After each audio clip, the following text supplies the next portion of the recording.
Hindi teacher. आज कक्षा 8 में हम अध्याय 9 का अध्ययन करेंगे, जो हमारी कबीर की साखियाँ। कबीर की साखियाँ नीतिपरक हैं, नीतिपरक साखियाँ हैं। इनसे हमें कुछ न कुछ सीखने को मिलता है, इनसे हमें कुछ ज्ञान प्राप्त होता है। आइए हम इन साखियों का अध्ययन करते हैं।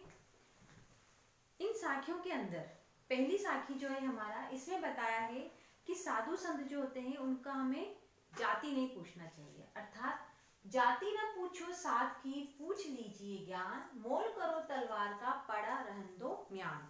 अर्थात साधु की कभी भी जाति नहीं पूछनी चाहिए। साध यानी कि साधु, साधु की कभी जाति मत पूछिए, पूछ लीजिए ज्ञान, उनका ज्ञान ले लेना चाहिए। उनके अंदर जितनी भी विनम्रता है, जितना भी ज्ञान है, उसको हमको अर्जित करना चाहिए।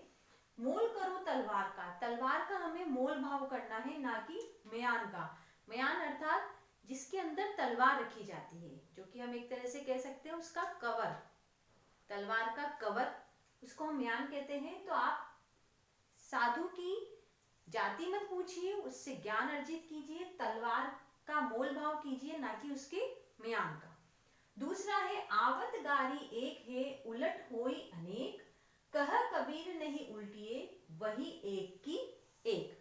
प्रस्तुत दोहे के अंदर कबीरदास जी कहते हैं कि आवत गारी एक है, अर्थात कि अगर हम एक गाली देंगे, आवत गाली एक है, अगर हम एक गाली देंगे या हम एक अपशब्द कहेंगे, तो गाली अर्थात गाली या अपशब्द, अगर हम एक गाली किसी को देंगे तो वह पलटकर हमें कई प्रकार से गाली देगा, कई प्रकार से अपशब्द कहेगा। उल्टा तो वही अनेक, वह कई तरह से हमको उल्टा, अर्थात कि वह बाद में हमको कितनी ही गाली देगा, कितनी ही अपशब्द कहेगा।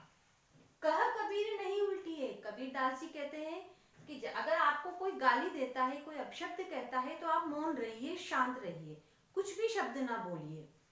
वही एक की एक, तो वह जो अपशब्द रहेगा, वह जो गाली रहेगी, वह एक का एक ही रह जाएगी, वह अनेक नहीं बनेगी। जिस प्रकार से पहले में बनती है कि अगर हमने किसी को गाली दी है, अगर वो इंसान दोबारा हमको गाली देगा, फिर हम उसको गाली देंगे, इस प्रकार से क्या है, गाली की अपशब्द जो शब्द अपशब्द रहेंगे उनकी संख्या बढ़ती बढ़ती जाएगी। वो भी दूसरा इंसान भी बोलेगा, हम भी बोलेंगे। और अगर हमें कोई गाली दे रहा है, कोई अपशब्द बोल रहा है, और अगर हम मौन है, शांत है, तो वह गाली एक ही रहेगी, क्योंकि वो ही बोलेगा, दोबारा दूसरा हम नहीं बोल पाएंगे। तीसरा है माला तो कर में फिरे, जीभी फिरे मुख माही, मनुआ तो दहु दिसी फिरे, यह दो सुमिरन नाही। अर्थात माला तो कर में फिरे, कर अर्थात कि हाथ, माला हम हाथ से फेरते हैं। जीभी फिरे मुख माही, जीभ से हम राम राम का नाम लेते हैं। मनुआ तो दहु दिसी फिरे, दहु दिसी अर्थात दहु चारों दिशाओं में। यह तो सुमिरन नाही, यह तो सुमिरन है यानी कि स्मरण करने वाला है। अर्थात माला तो कर में फिरे, माला हम जो माला होती है उसको हम हाथ से फेरते हैं, उसके जो दाने होते हैं, जो उसके दाने होते हैं उनको हाथ से फेरते हैं, राम राम राम का शब्द बोलते हैं। उसी प्रकार से जीभ फिरे मुख माही, और जीभ से हम, जीभ हमारी राम राम का नाम बोलती है, राम राम का शब्द बोलती है।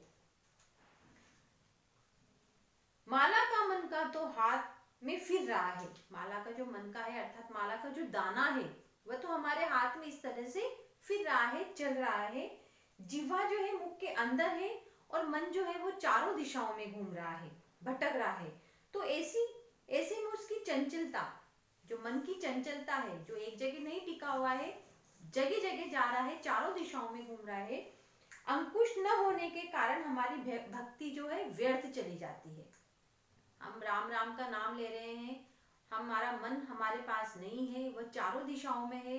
कभी वो सपोज हम पूजा कर रहे हैं, हम सुंदरकांड कर रहे हैं, किसी भी प्रकार की हम पूजा कर रहे हैं, और घर पे कोई भाई बहन है, मम्मी है, कोई भी टीवी देख रहा है, कुछ भी कार्य कर रहा है, तो हमारा मन पूजा में नहीं लग रहा है, हमारा मन चारों दिशाओं में, कभी मम्मी की तरफ जाता है, कभी बहन की तरफ जाता है, कभी भाई जो टीवी देख रहा है उसकी तरफ जाता है। तो हमारा मन क्या है, चारों दिशाओं में। तो जो हमारा पूजा करने का उद्देश्य है वो हमारा पूरा नहीं हो रहा है, वो सारा व्यर्थ जा रहा है, क्योंकि हमारे मन के ऊपर अंकुश ही नहीं है, लगाम ही नहीं है। उसी प्रकार से है कबीर घास न नींदिए, जो पाऊं तली होए, कबीर घास न नींदिए, जो पाऊं तली होए, उड़ी पड़े जब आँखी में, खरी दुहेली होय। अर्थात कबीरदास जी कहते हैं कि हमें कोई भी छोटी से छोटी चीज को भी व्यर्थ नहीं समझना चाहिए।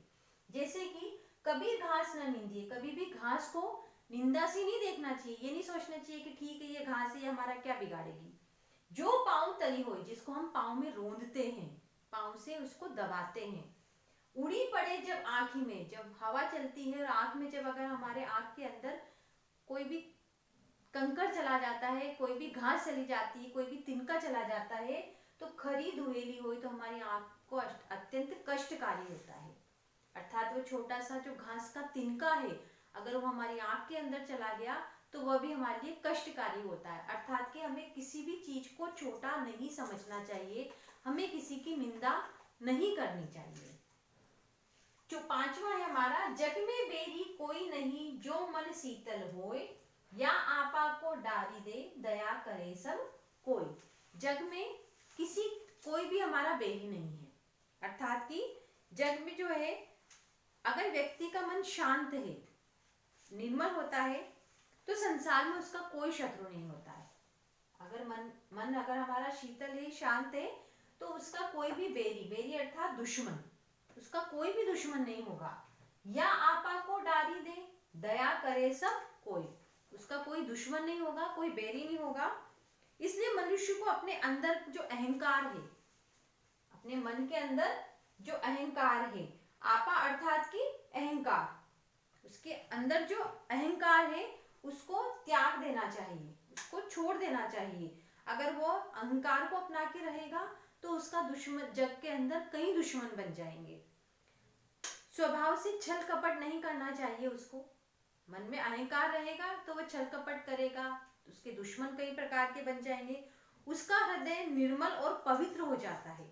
अगर उसके मन में अहंकार नहीं रहता है, छल कपट नहीं रहता है, तो उसका हृदय क्या होता है, निर्मल बन जाता है। ऐसा होने से सभी उस पर कृपा बनाए रखते हैं। इसलिए हमें शांत रहना चाहिए, हमें अहंकार में नहीं रहना चाहिए। इन पांचों दोहों के अंदर बहुत कुछ सीखने को मिलता है हमको। जैसे कि पहले दोहे के अंदर बताया है, हमें साधु संतों से उनके ज्ञान को प्राप्त करना चाहिए, उनके जातीय स्वरूप को जानने की इच्छा करना व्यर्थ है। जैसे तलवार का मोल का महत्व जाना चाहिए, न कि म्यान का, यानी कि उसकी तलवार का जो मोल है उसको जानना है हमको, न कि उसके म्यान का। दूसरा है हमारा, यदि हमें कोई अपशब्द कहता है तो उसका उत्तर मौन रहकर देना चाहिए, क्योंकि यदि हम भी अपशब्द कहेंगे तो उसकी संख्या बढ़ती जाएगी। तीसरा है हमारा, हाथ में मोतियों की माला फेरने से और मुख में जीवा चलने से राम की प्राप्ति नहीं होती है। हाथ में हमारे माला है, हम राम राम राम बोल रहे हैं और हमारा मन कहीं ना कहीं भटक रहा है, तो उससे हमें राम की प्राप्ति, हमारे भगवान की प्राप्ति नहीं हो गई। इस हेतु तो मन को एकाग्रचित्त करना पड़ता है। इसलिए हमें मन को एकाग्रचित्त करना पड़ता है, तभी हमें भगवान की भक्ति करनी है। चौथा है, कभी घास न निंदिए।